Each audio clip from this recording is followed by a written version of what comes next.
लोगों ने एक दिन क्वेश्चन किया था, जैसा कि मैंने पहले के कुछ वीडियोस में बताए हैं कि 4 मिनट का या 3 मिनट का वीडियो छूट गया था, तो उसमें से कुछ इम्पॉर्टेंट टॉपिक हैं जो कि मैं क्वेश्चन वाइज तो पढ़ ही रही हूँ, साथ साथ आंसर भी मैं इसको दे रही हूँ। हो सकता है 2022 के पेपर का क्वेश्चन था, तो हो सकता है कि क्वेश्चन में थोड़े बहुत चेंजेस आ जाए, तो एकदम ज़रूरी नहीं कि वो सारे वैसे पूछे जाए। जैसे एक क्वेश्चन था कि छाऊ का मुख्य वाद्य यंत्र क्या है, तो इसमें छाऊ का वाद्य यंत्र तो कई बजाए जाते हैं, पर उस समय ऑप्शन में क्या दिया रहेगा ये तो नहीं मालूम। तो उसमें से देख के आप ऑप्शन लगाइएगा। कुछ मुख्य वाद्य यंत्रों के नाम आप नोट कर लीजिए, जिसमें ढोल है, धुमसा है, शहनाई है, मोहुरी है। ये मेन होता है। इसमें से 4 में से कुछ रहेगा तो आप इसको जोड़ लीजिएगा। Welcome to my channel dance joy passion ambition.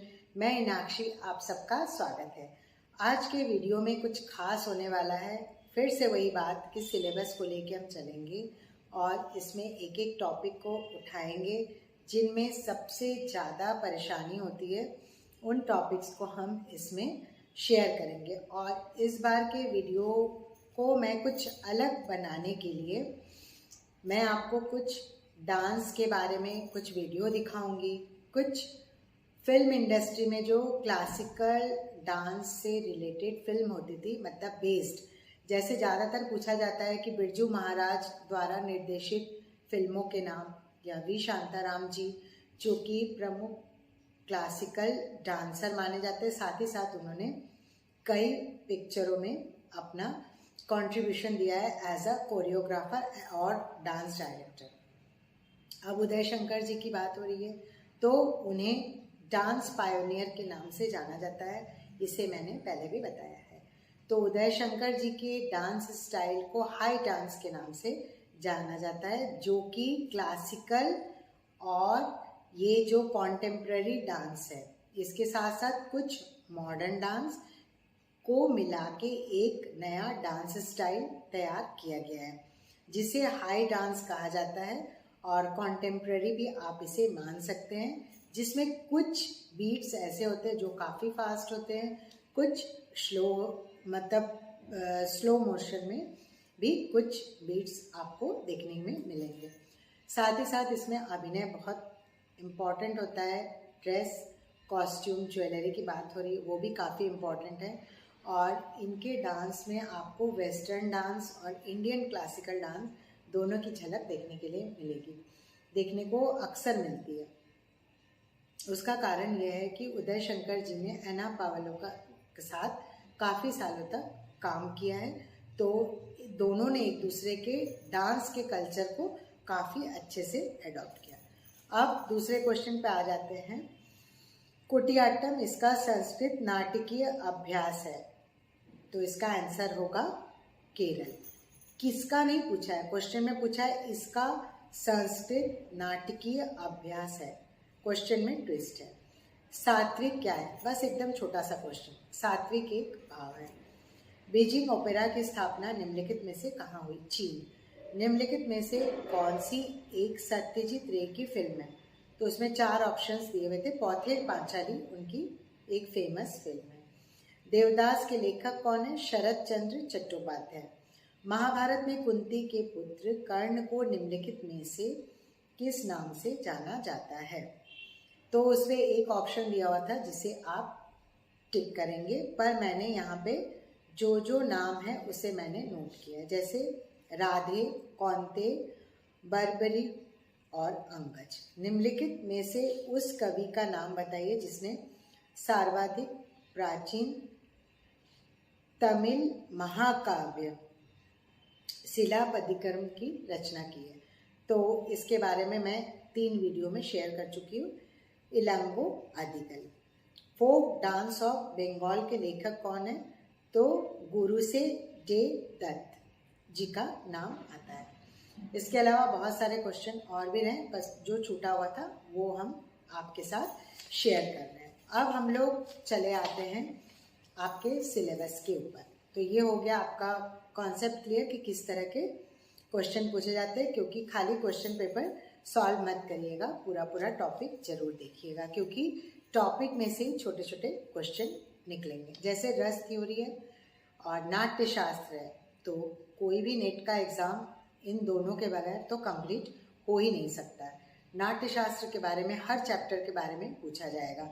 जैसे कि क्विज में मैंने पूछा था, ये क्वेश्चन कई बार पूछा गया है, नाट्य शास्त्र के किस चैप्टर में रस का वर्णन है, तो उसमें 6th चैप्टर में रस का वर्णन है, 7वें चैप्टर में रस के भावों की व्याख्या की गई है। इसके अलावा नाट्य शास्त्र में भरत मुनि के रस सिद्धांत के अलावा जो 4 हम इनके बारे में, लेखकों के बारे में जिनके विचारों में काफ़ी मतभेद है, वो मैंने रस सिद्धांत में बताया है, तो उसे भी आप देख लीजिएगा, तो उससे आपका कॉन्सेप्ट क्लियर हो जाएगा। फिर करण अंगहारों की बात होती है, तो करण के बारे में पूछा जाता है, पूर्व रंग प्रेक्षागृह के बारे में भी पूछा जाता है। ये सब कंटेंट ऑफ नाट्यशास्त्र जो मैंने 2 वीडियो दिया है उसमें सब कुछ दिया हुआ है, तो साथ ही साथ आप देखते जाइए और एक एक करके नोट करिए। जरूरी नहीं कि आप बैठ के पूरा वीडियो देखिए, इस वीडियो को देखते समय आप देखिए मत, कान में बस हेडफोन लगा के आप सुनते रहिए तो याद हो जाएगा म्यूजिक की तरह। अब हम लोग नटराज वाले टॉपिक पे फिर से वापस आ जाते हैं, क्योंकि ये क्यों इम्पोर्टेंट है उसको बताना बहुत ज़रूरी है और इससे कितने क्वेश्चंस बन सकते हैं। तो सिर्फ स्मार्ट तरीके से पढ़ाई करनी है। नटराज की जो नक्काशी दिखाई गई है, जिसके बारे में हम लोग उसकी बादामी गुफाओं की एक जगह बात हो रही थी, तो नटराज की मूर्ति क्यों इम्पोर्टेंट है, उसमें क्या क्या है। बादामी की गुफाओं में नृत्य के बारे में जब बात होती है तो इसमें शिव जी को नटराज के रूप में तांडव नृत्य करते हुए दिखाया गया है। ये बहुत इम्पॉर्टेंट टॉपिक है, इसे नोट कर लीजिए। यहाँ की नक्काशी जो मतलब बनी हुई है वो गुफा के प्रवेश द्वार के दाईं ओर चट्टान पे बनी हुई है। ऐसा अनुमान लगाया जाता है कि नटराज की इस नक्काशी में शिव जी की 18 भुजाएं बताई गई हैं, जिनमें डमरू, ज्वाला, मशाल, नाग, त्रिशूल, कुल्हाड़ी और बहुत सारी चीज़ों को दर्शाया गया है। नटराज के साथ गणेश व नंदी भी हैं। दीवार पर दुर्गा को महिषासुर का वध करते हुए दिखाया गया है। बादामी गुफा मंदिरों में नृत्य से जुड़ी हुई नक्काशी, देवी देवताओं की नक्काशी भी उपलब्ध है। अब चिदम्बरम टेम्पल है, बृहदेश्वर टेम्पल है, जहाँ पर कि शिव के नृत्य से संबंधित आपको काफ़ी जानकारी मिलेगी। चिदम्बरम टेम्पल में सोने की परत बनाई गई है, जिसमें भी नृत्य का कुछ कुछ उल्लेख है। इसे तिल्लई कहा जाता है। तो इन सब चीज़ों के बारे में काफ़ी हद तक बात हो चुकी है। अब हम लोग थोड़े देर के लिए खजुराहो वाले टॉपिक पे आ जाते हैं। तो मैं बता रही हूँ कि खजुराहो में क्या है डांस फेस्टिवल और क्या नहीं है, उसको भी हम इसमें ऐड करते हैं।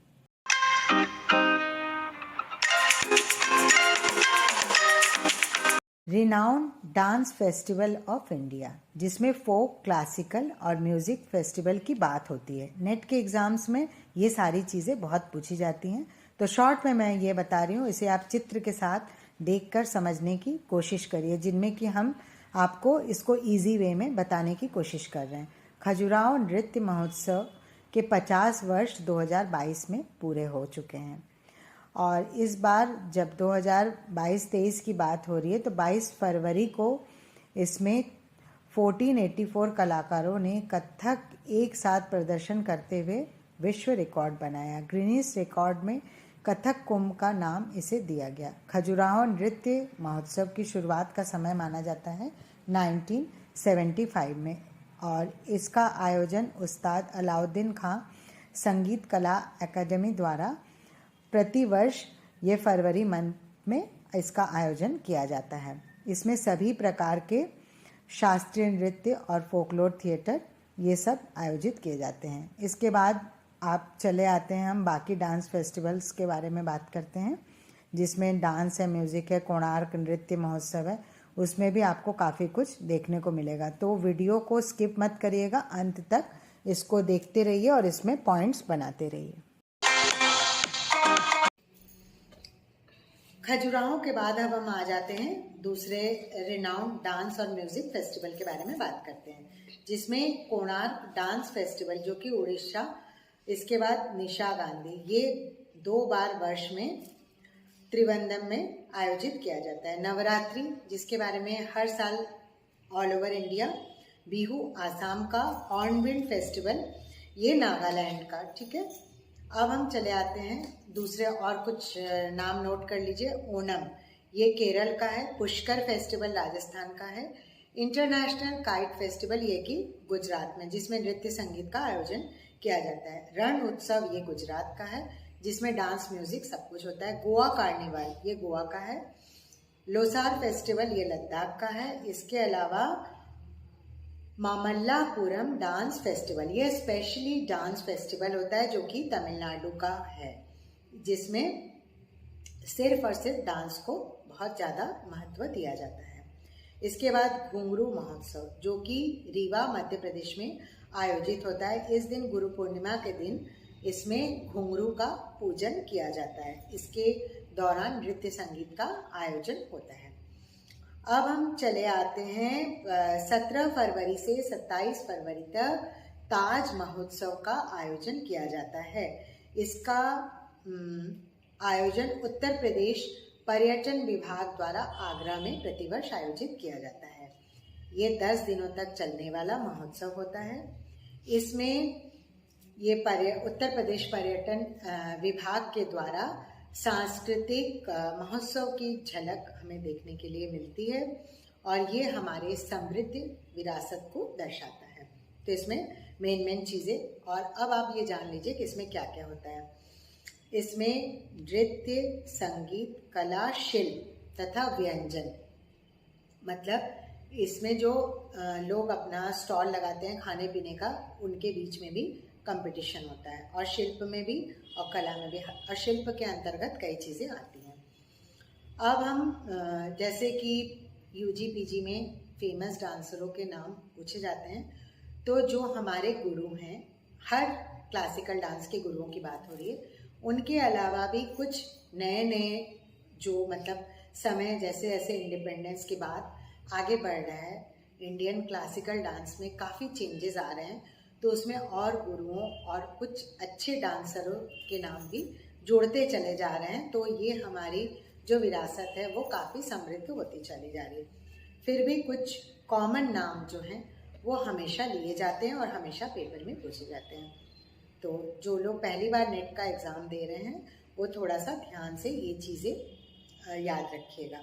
रुक्मिणी देवी अरुंडेल, जिन्होंने कला क्षेत्र की स्थापना की, उन्हें भरतनाट्यम को आज जो शैली में देखने को मिलती है उसे पहुंचाने का श्रेय रुक्मिणी देवी अरुंडेल को जाता है। पंडित बिरजू महाराज, जो कि कथक में गुरु के महागुरु माने जाते हैं, उन्होंने कई नई चीज़ें कथक नृत्य शैली में शामिल की। केलुचरण महापात्र, उनका योगदान ओडिसी नृत्य शैली में बहुत ज़्यादा है। उन्होंने ओडिसी नृत्य शैली को एक नया रूप दिया। यामिनी कृष्णमूर्ति जी, उनका कुचिपुड़ी नृत्य शैली में मॉडर्न वर्जन बनाने में काफ़ी योगदान रहा। वेदांतम सत्यनारायण शर्मा, नॉट शर्मा, शर्मा ये वहाँ की लैंग्वेज, उन्होंने भी कुचिपुड़ी नृत्य शैली में देवी देवताओं के अलावा नए स्टेप्स, नए प्रयोग मंदिरों से लेके मंच तक पहुँचाने में काफ़ी अपना योगदान दिया। माधवी मुद्गल जी, जिन्होंने कि ओडिसी नृत्य शैली को शिखर तक पहुंचाया। संयुक्ता पाणिग्राही जी, उन्होंने भी ओडिसी नृत्य शैली को शिखर तक पहुंचाया। मतलब जो कहा गया है ना कि इसमें कंट्रीब्यूशन क्या है, अवार्ड्स और ये सब, तो इन लोगों के लाइफ स्केच को अगर आप थोड़ा थोड़ा पढ़ेंगे तो आपको ये पता चल जाएगा कि इनको कौन से अवार्ड्स भी मिले हैं।